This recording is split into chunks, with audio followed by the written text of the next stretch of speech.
Itong halaga nitong sinusunog namin, nasa $2,200 per kilo.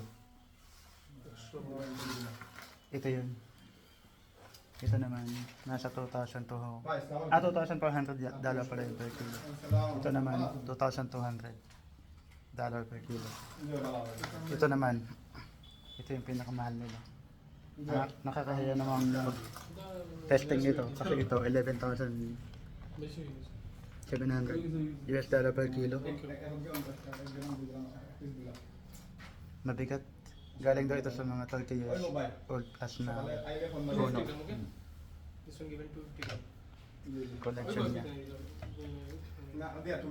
Mahal. Here is Okay, that's it.